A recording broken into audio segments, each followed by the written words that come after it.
धर्म के प्रति प्रेरित करना, इस तरह के काम के लिए ये अपने जो छापे खानों का प्रयोग कर रहे थे। यानी कि जो नई तकनीक थी वो भी एक तरह से पुरानी जो चीज़ें थी उनको आगे बढ़ाने के लिए वो उसका प्रयोग कर रहे थे। लेकिन अंग्रेज़ों को ये गंवारा नहीं हुआ, ये बर्दाश्त नहीं हुआ कि कोई हमारी सूचनाएं दे रहा है।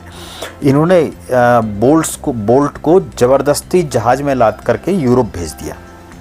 तो पहला जो पत्रकारिता का प्रयास हुआ वो एक तरह से उसके साथ इस तरह के दमन के साथ में हमारी पत्रकारिता की देश में शुरुआत हुई, और उसका श्रेय विलियम बोल्ट्स को जाता है, जिनका नाम पत्रकारिता में बहुत कम लोगों ने सुना होगा या बहुत कम लोगों ने जाना होगा। स्वयं भी एक अंग्रेज होते हुए भी हिक्की जो थे वो जो अंग्रेज सरकार थी उसके चीज़ों को, उसके अंदरूनी चीज़ों को जो इससे पहले विलियम बोल्ट्स ने किया था वो चीज़ें इन्होंने भी करना उसको शुरू किया। यानी पत्रकारिता का सही धर्म जो थे जेम्स ऑगस्टस हिक्की वो अपना रहे थे। एक तरह से हम लोगों को जो आज की पत्रकारिता जो लोग कर रहे हैं उन्हें वो उनका धर्म बता रहा था कि हमारा काम सरकार को उसकी भूलें बताना और अपने कर्तव्य की ओर प्रेरित करना है। अगर सरकार अपने कर्तव्य से विमुख होती है तो। दोस्तों नमस्कार, नवीन समाचार पर हर शुक्रवार की सुबह 9 बजे हम आपके सामने एक विशेष अंक नवीन समाचार में लेकर के आते हैं। पिछले काफ़ी समय से जैसे कि आप हमारे साथ जुड़े हुए हैं, हम पत्रकारिता पर के विभिन्न खासकर इतिहास को लेकर के हम बात कर रहे हैं। हमने आपको उत्तराखंड की पत्रकारिता का इतिहास बताया और संचार का इतिहास बताया कि मानव सभ्यता का 150 करोड़ वर्षों का इतिहास किस तरह का था, कैसे मनुष्य संचार इस दौर तक पहुंचा।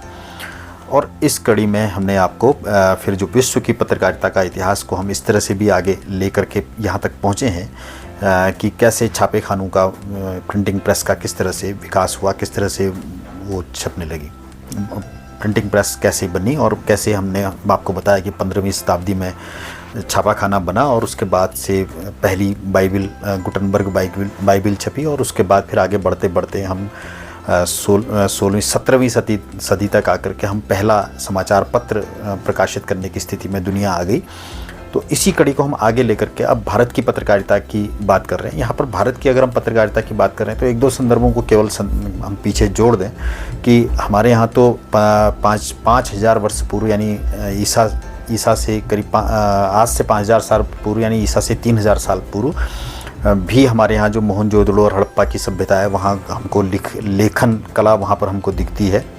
तो एक तरह से हम लेखन की अगर हम बात करें, अपने आप को प्रकटीकरण की बात करें तो वो हमने शुरू कर दिया था। मैं बहुत बार आपसे बात करता हूँ कि पत्रकारिता एक जल्दी में लिखा हुआ इतिहास होता है, और जो भी हमको चीज़ें इतिहास बताती हैं वो एक तरह से पत्रकारिता ही है। तो जो वहाँ मृदभांड हमको या जो वहाँ को लेखन कला हमको जो चीज़ें भी मिलती हैं हमको हड़प्पा और मोहनजोदड़ो की, तो वो एक तरह से उस समय का चित्र हमारे सामने प्रस्तुत करती हैं, यानी कि तब की बात को हमको आज तक यहाँ पहुँचा रही हैं। तो एक तरह से संचार ही कर रही हैं। तो इसलिए मैं उसको भी पत्रकारिता का एक हिस्सा ही मानता हूँ। तो बहरहाल अब हम यहाँ ये वाली बातें कम करके हम सीधे जो हम बात करेंगे कि कैसे यहाँ समाचार पत्र प्रकाशित होने लगे।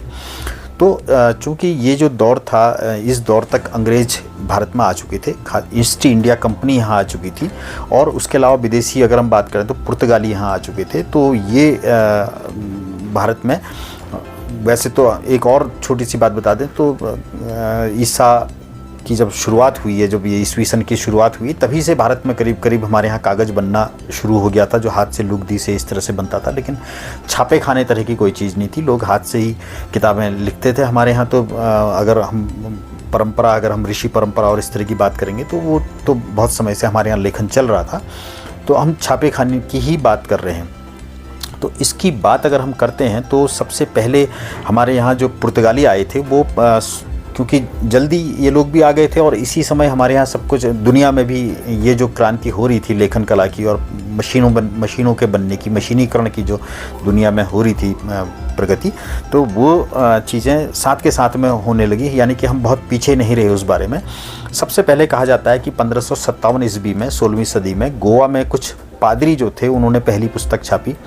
यानी वो कोई छापा खाना वहाँ से वो जो थे ये ले आए थे पादरी, और ये इनको पुर्तगाली ये बेसिकली थे, इनको ही पहला श्रेय हमारे यहाँ दिया जाता है। और इसके बाद एक सदी बाद करीब 1662 में मुंबई में और 1679 में विचूर में प्रेसों की स्थापना हुई, ये भी इन्हीं लोगों ने करी, पुर्तगालियों ने। और फिर इसके बाद हम अंग्रेज़ों की बात अगर हम करें तो 1684 में 1684 में ईस्ट इंडिया कंपनी ने भारत में पहले मुद्रणालय की यानी पहले छापेखाने की शुरुआत की। और इससे थोड़ा सा पहले 10 साल पहले अंग्रेज कोई ऐसा उनका नाम नहीं आता है, लेकिन 1674 में भी कहा जाता है कि किसी अंग्रेज़ ने भी बम्बई में एक प्रिंटिंग प्रेस शुरू की थी। और ये जो दौर था, इस समय जो पादरी पुर्तगाली थे या अंग्रेज़ थे, ये सबका ध्यान जो था वो अपने धार्मिक ग्रंथों को छापने का था, बाइबल को छापने का था, और जो अपनी धार्मिक पुस्तकें थी उनको छापने का था। और उनके माध्यम से ये अधिक प्रतियां छाप करके देश में भी धार्मिक भाव अपने जो एक तरह से यहाँ के लोगों को भी अपने धर्म के बारे में जानकारी देना, आप उसको वैसे कह सकते हैं, या धर्म के प्रति प्रेरित करना, इस तरह के काम के लिए ये अपने जो छापेखानों का प्रयोग कर रहे थे। यानी कि जो नई तकनीक थी वो भी एक तरह से पुरानी जो चीज़ें थी उनको आगे बढ़ाने के लिए वो उसका प्रयोग कर रहे थे। तो पुर्तगालियों के बाद जो फिर भारत में जो छापेखानों की मुद्रणालय यानी इनकी जो प्रिंटिंग प्रेस की जो स्थापना हुई, वो उसके बाद जब हम पुर्तगालियों के बाद सबसे पहले 1674 में एक अंग्रेज ने बम्बई में एक प्रिंटिंग प्रेस की स्थापना की। और उसके बाद जो उस समय देश में की जो शासक थी वो ईस्ट इंडिया कंपनी थी एक तरह से, तो वो 10 साल के बाद 1684 में, चीज़ों को अगर हम 10 साल 20 साल ऐसे करके अगर हम जोड़ते हैं तो चीज़ें थोड़ी सी याद करने में भी आसान होती है। तो 1674 में बम्बई में किसी अंग्रेज़ ने और 1684 में ईस्ट इंडिया कंपनी ने अपनी एक प्रिंटिंग प्रेस की स्थापना की और देश की पहली पुस्तक की छपाई यहाँ इन अंग्रेज़ों के द्वारा 1684 में हुई। इसके बाद अभी तक हम समाचार पत्र तरह का अभी कोई ऐसा समाचारों को आगे बढ़ाने का ऐसा कोई कॉन्सेप्ट अभी तक 1684 तक अभी कहीं नहीं है। इसके बाद इस तरह का जो कॉन्सेप्ट को सोचा गया सबसे पहले देश में, तो वो एक नाम आता है विलियम बोल्ट्स का। विलियम बोल्ट्स जो थे वो एक अंग्रेज़ सरकार के ही, ईस्ट इंडिया कंपनी के ही एक भूतपूर्व अधिकारी थे, वहाँ से सेवानिवृत्त अधिकारी थे। उन्होंने 1762 में इस तरह का सोचा। वो थोड़ा सा इस तरह के विचारधारा के व्यक्ति थे कि चीज़ें बंद नहीं रहनी चाहिए, खुली रहनी चाहिए, लोगों को सब कुछ पता होना चाहिए। तो उस समय इनके हाथ में, क्योंकि सरकार के हाथ में ही केवल एक प्रिंटिंग प्रेसें थी और आम जनता के पास में नहीं थी, तो विलियम बोल्ट्स ये चाहते थे कि जो सूचनाएँ हैं वो सब लोगों तक पहुँचाई जाएँ। तो वो कैसे पहुंचाई जाए, उसके लिए ये हाथ से लिखते थे या कैसे लिखते थे। उन दिनों सूचना पत्र हमने आपको पहले बताया था, सूचना देने का पत्र सूचना पत्र, तो बाद में वही समाचार पत्र के रूप में आया होगा। तो इन्होंने जो सूचना पत्र का तरीका था वो इन्होंने निकाला और इन्होंने क्या किया कि अपने घर पे ये सूचना पत्र प्रकाशित करके रख लेते थे, लिख करके रख लेते थे अलग अलग बहुत सारी प्रतियों में। और इन्होंने क्या किया कि कलकत्ता से ये इसको शुरू कर रहे थे, कलकत्ता में रहते थे, तो इन्होंने 1762 में कलकत्ता के कौंसिल हॉल और अन्य स्थानों पर नोटिस लगाया, जिसमें इन्होंने कहा कि छापे खाने के अभाव में उन्हें लोगों को सूचित करने का के लिए नोटिस का तरीका ठीक लगता है। व्यापार के लिए छापे खानों का अभाव खलता है। व्यापार की जानकारियां देने के लिए कोई व्यक्ति यदि छापे खाने का धंधा करना चाहता है तो बोल्ट्स उसका पूरा सहयोग करने के लिए तैयार है। मेरे पास आइए, मैं आपको छापे खाना लगाने के लिए आपकी मदद करूंगा, मैं भी इसको करना चाहता हूं। और इस बीच वो अपनी सूचनाएं देते रहेंगे। तो एक तरह से उन्होंने ये कहा कि मैं मेरे जो खासकर उस समय जो था, जो ईस्ट इंडिया कंपनी एक व्यापारिक कंपनी है और बंगाल जो है ईस्ट इंडिया कंपनी का वहाँ पर सबसे पहले आगमन वहीं पर हुआ। और ये व्यावसायिक केंद्र भी एक तरह से, क्योंकि समुद्र से लगा हुआ क्षेत्र है, आगे भी हम इसको देखेंगे कि कलकत्ता से ही हमारे यहाँ पत्रकारिता की शुरुआत हुई, तो वो इसलिए ये सारी कारण भी उसके पीछे पीछे थे। तो यहाँ से वो ये कर रहे हैं कि व्यापारिक सूचनाएं, कौन सी जिन्सों का भाव क्या है, किन सामानों का भाव क्या है, किस कौन चीज़ों का, ये इस तरह की सूचनाएं हैं या और अलग अलग तरह की सूचनाएं होंगी। तो ये इनको हाथ से लिख करके बहुत कई प्रतियां बना के रख लेते थे। और ये प्रतियां मेरे पास हैं, इस बात का नोटिस अलग अलग जगह में, कौंसिल हॉल में और बाकी अलग अलग जगहों में वो नोटिस चिपका देते थे।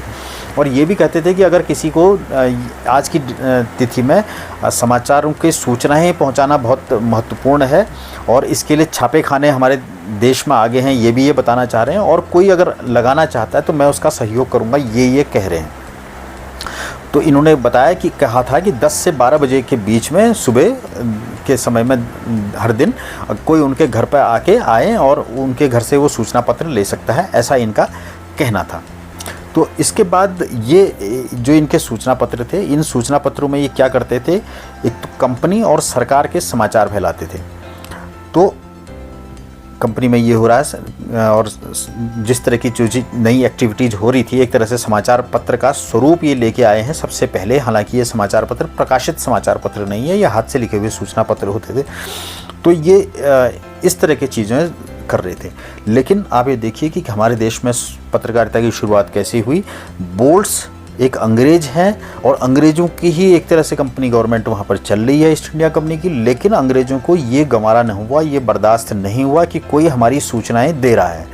इन्होंने बोल्ट को ज़बरदस्ती जहाज़ में लाद करके यूरोप भेज दिया।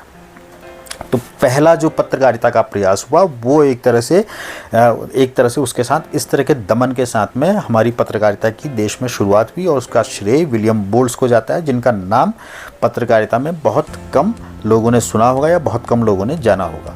तो ये पहली शुरुआत हुई। इसके बाद हम आगे बढ़ते हैं तो 1772 में मद्रास में और 1779 में 1779 में कलकत्ता से में सरकारी छापे खानों की शुरुआत हो गई। 18वीं सदी अब चल रही है, आप देखिए।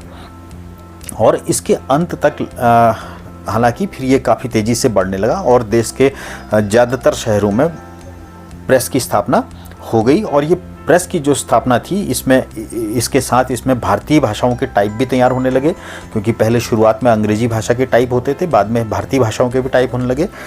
सबसे पहले ये कहते हैं कि देश में गुजराती भाषा के टाइप थे वो सबसे पहले बने। अगर देशी भाषाओं की अगर हम टाइप को आप समझ रहे होंगे, आज टाइप राइटर में अंक होते थे, एक हर शब्द के लिए एक टाइप ऐसे करके एक तरह से ठप्पा होता है।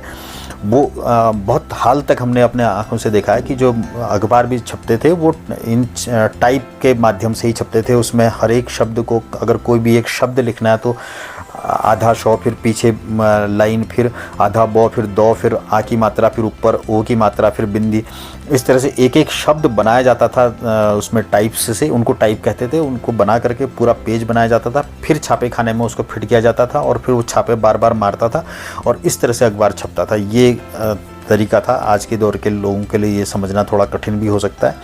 तो बहरहाल सबसे पहले जो 1796 में हमारे देश में गुजराती भाषा के टाइप सबसे पहले बने, हिंदी से भी पहले और किसी भी और दूसरी भाषा से पहले।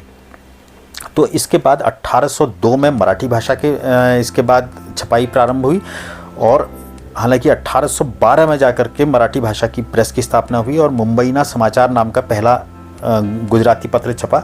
ये एक अलग विषय है। लेकिन हम अभी जो हम जिस दौर में हैं, जहाँ की हम बात कर रहे हैं, हम बात कर रहे थे विलियम बोल्ट्स की। थोड़ा सा हम आगे चले गए, वो एक अलग विषय थोड़ा सा हम ले आए। तो लेकिन हम जब अंग्रेजी भाषा की पत्रकारिता की बात करते हैं तो विलियम बोल्ट्स के बाद जब हम औपचारिक रूप से भारत में पत्रकारिता की बात करते हैं, क्योंकि विलियम बोल्ट्स की जो पत्रकारिता थी वो औपचारिक रूप की पत्रकारिता नहीं थी। वो तो हाथों से सूचना पत्र प्रकाशित हाथों से लिख रहे थे और उनको लोगों को बता के कि मेरे यहाँ पड़ा हुआ है, वहाँ से ले जाइए। यानी कि जैसे आजकल समाचार पत्र घर घर पहुँच जाता है, अभी तक पहुँचता है और अभी हाल तक तो बहुत ज़्यादा इसका प्रसार इस तरह से होता था। वो वाला तरीका नहीं था। आपके पास लिखी हुई जो प्रकाशक है उसके पास लिखे हुए पत्र पड़े हुए हैं, आप उसके पास जाइए और लेके आइए। इस तरह का सिस्टम शुरुआत में था और उनको फिर जो हमने आपको उनकी पूरी कहानी बताई कि किस तरह से उनका दमन हुआ, उनको बाहर भेज दिया गया। अब औपचारिक रूप से हम पत्रकारिता की बात करते हैं तो इसका जो श्रेय जाता है जेम्स ऑगस्टस हिकी को जाता है।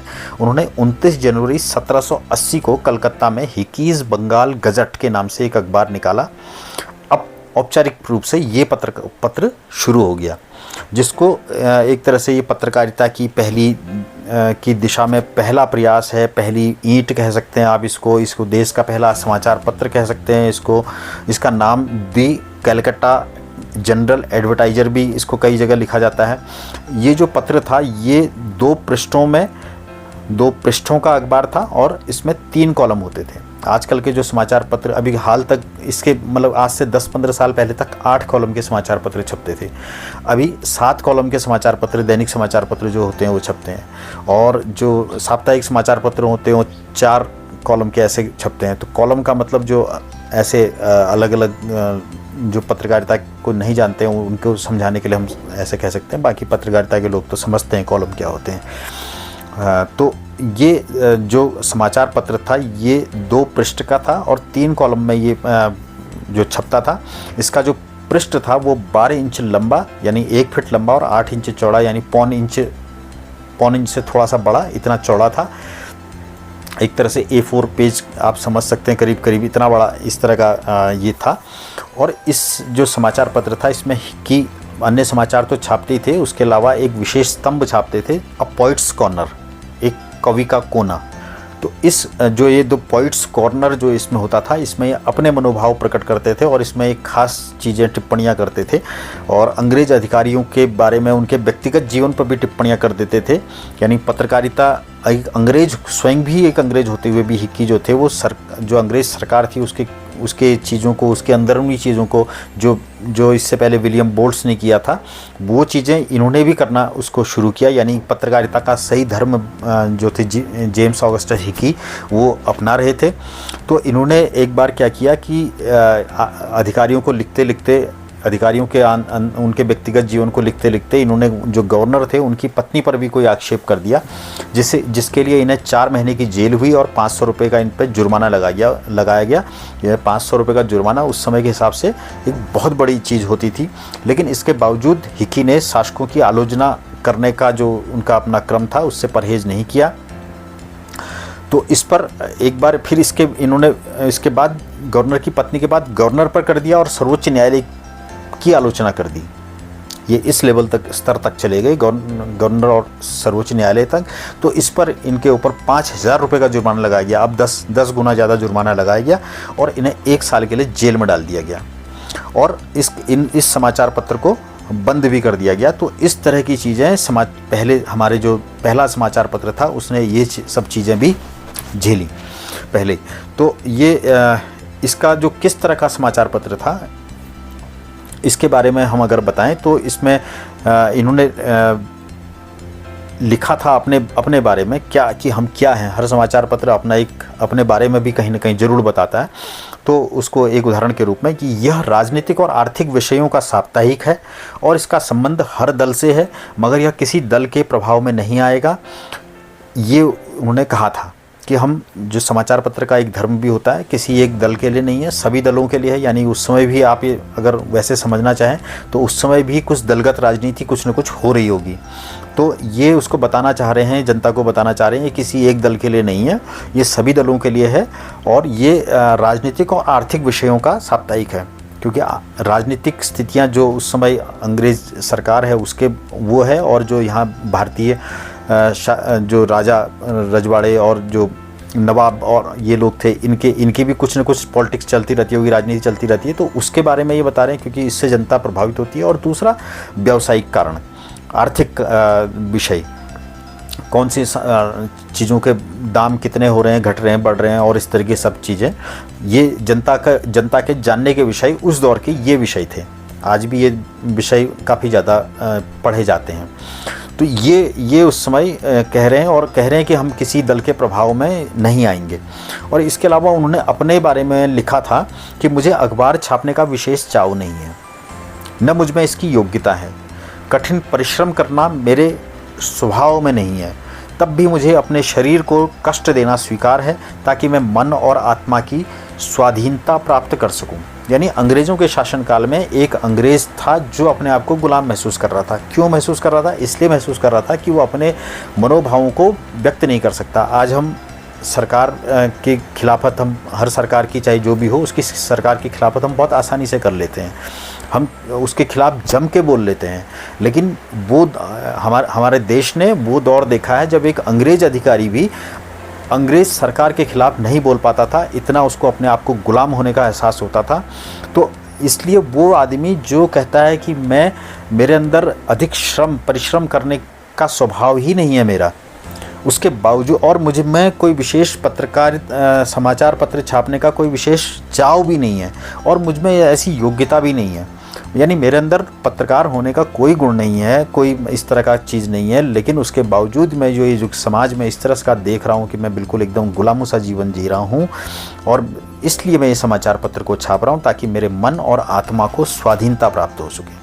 तो आप समझ सकते हैं कि कितनी कठिन परिस्थितियों में कैसे अंदर से झंझावातों के बीच में जो देश का पहला समाचार पत्र हिकीज बंगाल गजट या कलकत्ता गजेटियर निकला है, वो किस तरह के परिस्थितियों में निकला है। तो हिकीज बंगाल गजट को बंद करने के लिए सरकार ने एक तो उस पर जुर्माना लगा लिया, उसकी आवाज़ को, ज़बान को बंद करने के लिए, उसका गला घोंटने के लिए, और दूसरी तरफ उसको जेल में भी बंद कर दिया और समाचार पत्र बंद हो गया। लेकिन इसके साथ में सरकार ने एक और प्रयास किया। इस पहली जो जब आवाज़ उठी थी, इस आवाज़ को बंद करने के लिए सरकार ने क्या किया कि अपनी ओर से एक समाचार पत्र प्रकाशित कर दिया। उसका नाम था इंडिया गजट। ये एक तरह से समाचार, ये जो ईस्ट इंडिया कंपनी के अधिकारियों को चूँकि हिकी बंगाल गजट पसंद नहीं था, इसलिए उन्होंने 1780 में ही इसके जवाब के लिए इसका इंडिया गजट का प्रकाशन प्रारंभ किया। इसमें क्या किया जाता था, इसमें जो हिकी बंगाल गजट जो सवाल उठाता था उसके ये जवाब देते थे उसके ज़रिए, यानी उनको गलत ठहराते थे। जो ये हिकीज कहता था उसको ये गलत कहता था, और इसको सरकार की ओर से पूरी तरह से इसको समर्थन प्राप्त था इंडिया गजट को। और इसको इसके साथ ही एक तरह से औपचारिक रूप से जो पत्रकारिता की आवाज़ को दबाने की जो नींव भी इसके साथ में पड़ गई इस अखबार के साथ में। और ये चूँकि सरकार की ओर से समर्थक था, इसमें व्यावसायिक समाचार दिए जाते थे और सरकारी अखबार था, और ये इसका लंबा कार्यकाल रहा। 50 वर्षों तक ये समाचार पत्र इसलिए चला क्योंकि सरकार के समर्थन में ये सब कुछ लिखता रहता था। तो कलकत्ता इस दौर में, जो हमने आपको पहले ही बताया, तो कलकत्ता में बंदरगाह था, व्यापारिक केंद्र था, और वहाँ कई सारे जो आंदोलन थे आज़ादी के, वो उनका भी केंद्र कलकत्ता ही था। तो 18वीं सदी के अंत तक बंगाल से कई और समाचार पत्र भी प्रकाशित होने शुरू हुए, जिनमें से Calcutta courier, Asiatic mirror, oriental star, और इसके अलावा मुंबई से बम्बई हेराल्ड नाम का अखबार 1790 में, इस तरह के कई, और चेन्नई से मद्रास कोरियर, ये समाचार प्रकाशित हुए।